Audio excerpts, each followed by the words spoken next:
And thanks, Jaco, too. Welcome everybody to the sixth session on end products of stellar evolution. As in previous sessions, there will be no questions in between the talks. And after the talks, we will have these mediated discussions. And then I will be reading the questions from Slack. And of course, those who want to speak, they can they can raise their hands, and then we will allow them to unmute. And okay, so our first speaker is Emma Beasor. I hope I pronounced that correctly. Otherwise, I apologize. And so please, can you share your screen? Yeah, I'll do it now.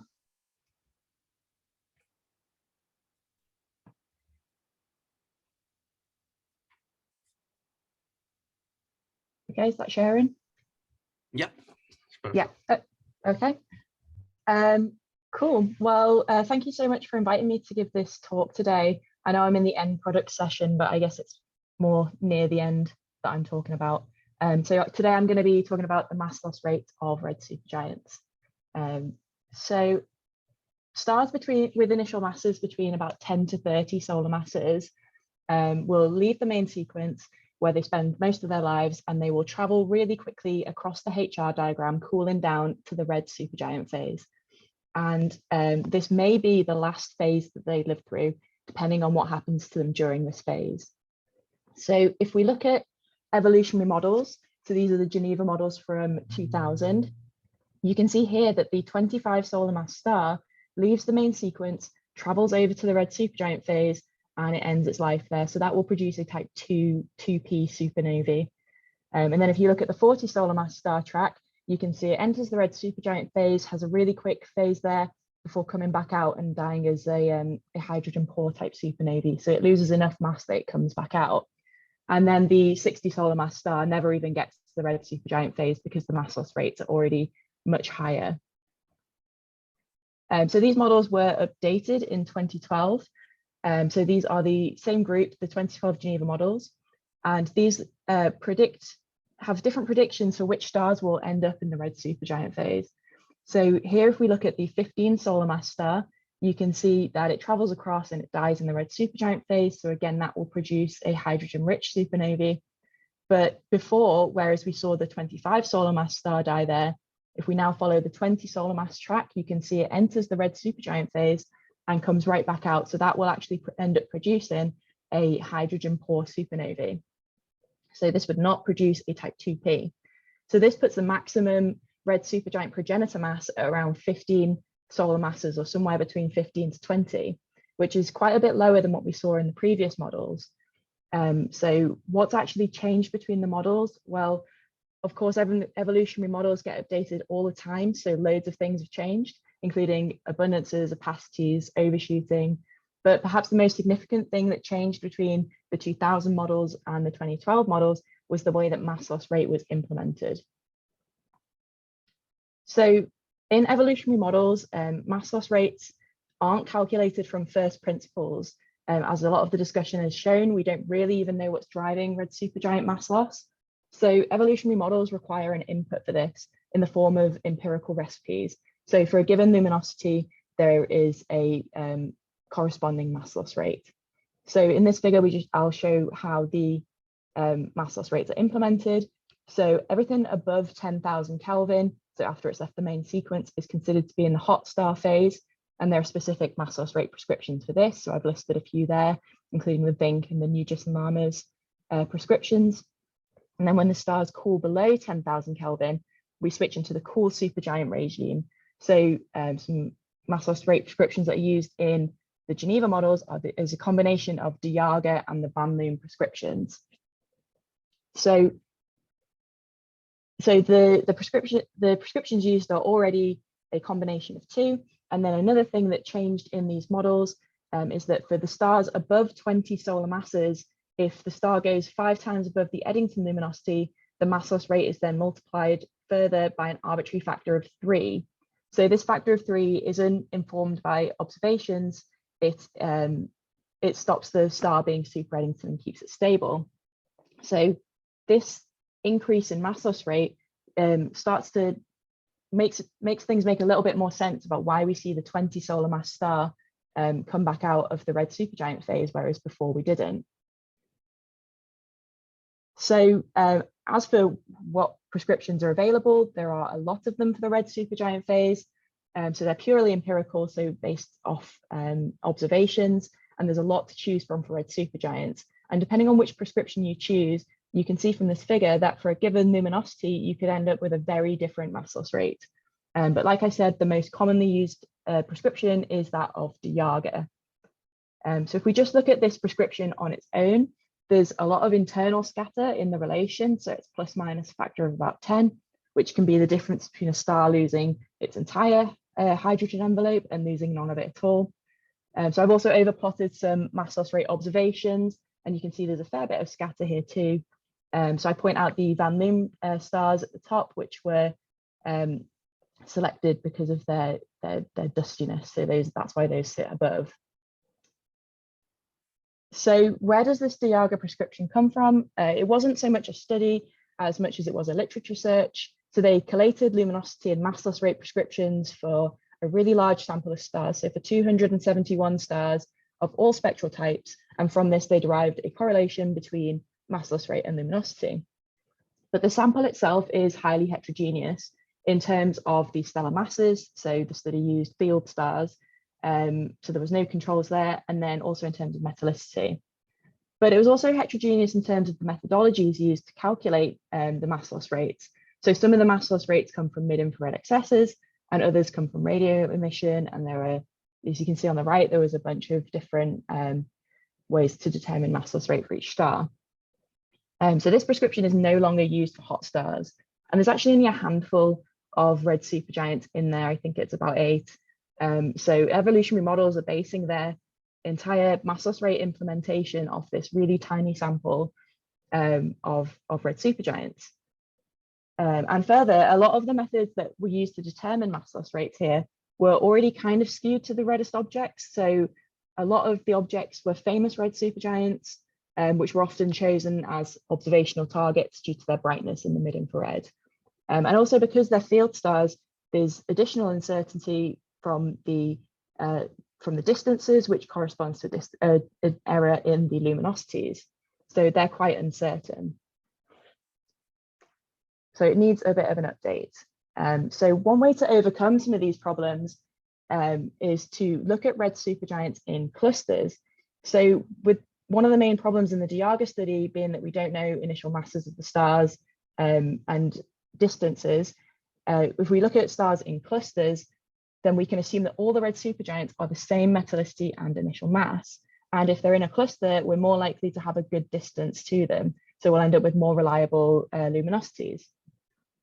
So because the red supergiant phase is so short, any red supergiant we currently see is probably about the same initial mass to within about 1 solar mass. So on the right, I show a HR diagram zoomed in on the red supergiant phase. So a star will arrive at the red supergiant phase, low luminosity, and it will get brighter as it evolves towards supernovae. So luminosity can kind of be used as a proxy for the evolution. And then on the left, I show a picture of NGC 2100, which is an LMC cluster. And all the bright red stars are red supergiants, so there are plenty there. In this one cluster, we already have more red supergiants than were in the Diaga sample. And so to do this, we use mid-infrared data. So we used a lot of archival data from WISE, MSX, and Spitzer, as well as new data from the Sophia Forecast instrument. So how do we measure mass loss rates using this data? Well, red supergiants emit their light, which gets absorbed by the dust layer that's surrounding them. And this dust layer absorbs and re-emits the photons. So absorbed from the optical sort of regime and re-emits in the mid-infrared. So we can model the mid-infrared excess and get a mass loss rate out. So here's a little cartoon of what's going on. The red line is the SED of the star before the light gets processed by the dust, and the blue line shows what we actually end up seeing.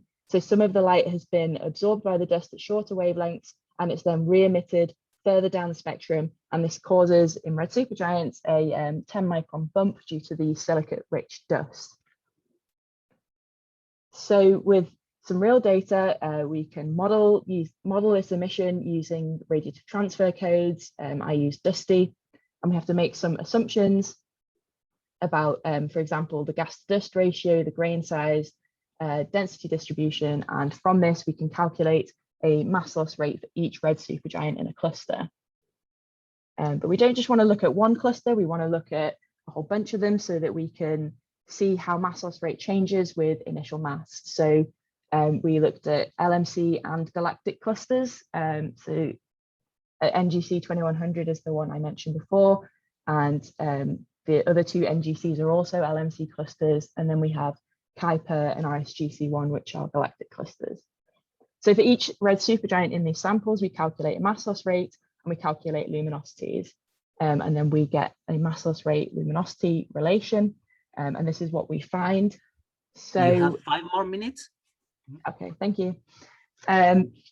So what we found was that the mass loss rate luminosity relations were had the same gradients pretty much within the errors.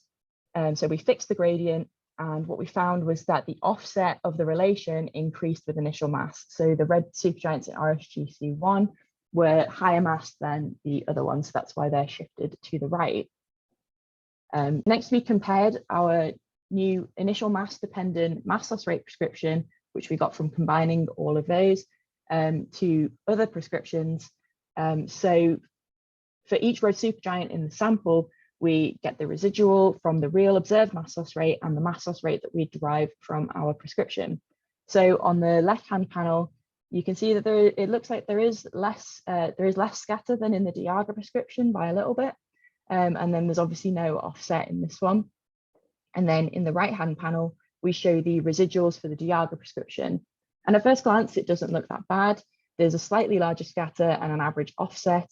But if we look at the highest luminosity objects, which are also the highest mass objects, the Diagra prescription overpredicts mass loss here by 1.4 dex. And since it's the most massive red supergiants that we care about with respect to, for example, the red supergiant problem, where the cutoff is between 2p and type 1 supernovae, this is quite important. So to put this into perspective, we compare how mass loss rate is currently implemented in the Geneva models to our prescription.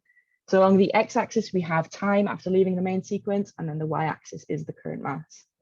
So if we just look at the 20 solar mass star, you can see that during the red supergiant phase, the Geneva models predict that this star will lose 10 solar masses of material.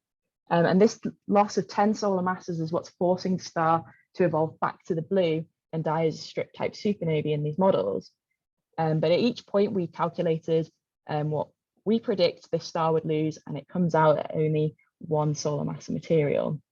And this would not be enough to remove the hydrogen envelope, and it would not cause the star to evolve back to the blue. But that was just kind of a back of the envelope kind of calculation. But we've also performed a comparative study to the maze and mist models. So we kept all the other parameters from the mist models the same. The only thing we changed was the mass loss rate after the cool supergiant phase. So in the mist models, they just use the Diagra prescription on its own. They don't have any kind of enhancement. And what you can see here is actually that the endpoint of evolution doesn't really change at all. The HR diagram looks the same pretty much, whether you use the Diagra prescription or our prescription. And this was done between 12 to 27 solar masses. So what we can say from this is that there's probably no single star pathway for Wolf-Rayet or stripped supernovae, because everything in this mass range doesn't lose enough mass to evolve back to the blue. And then most stars above 30 solar masses are in binaries anyway. So mass loss rate actually isn't that important in driving stars to the blue. So while the endpoint of evolution doesn't change, what does change is the initial final mass relation. So on this figure, the mist predictions are the blue triangles, and then including our prescription is the blue squares. And you can see that the final mass in the MESA models kind of plateaus at the highest masses, whereas we find a positive correlation. Cool, thank you. Whereas we see a positive correlation between initial and final mass. And a lot of this comes from the hydrogen envelope at core collapse. So the mist models using the Diaga, we see a plateau in the hydrogen envelope at core collapse, whereas in our models, we see a direct correlation between the initial mass and the envelope mass. So progenitor models that are exploded to see the light curves mostly use endpoints like those from the MIST models. So it's kind of like we've been exploding progenitor models with a fixed parameter. And if the envelope mass is proportional to initial mass, like what we are predicting here,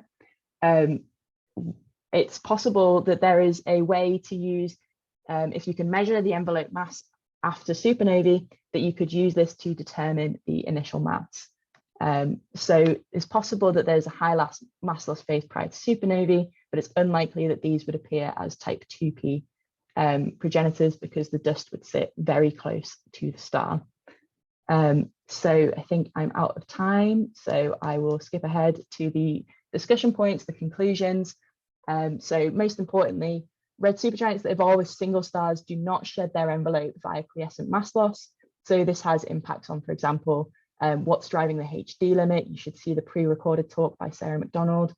And the relative number of stripped and unstripped supernovae events predicted by single star models is probably way off what's actually happening. So thank you for listening. Okay, thank you, Emma. Our next speaker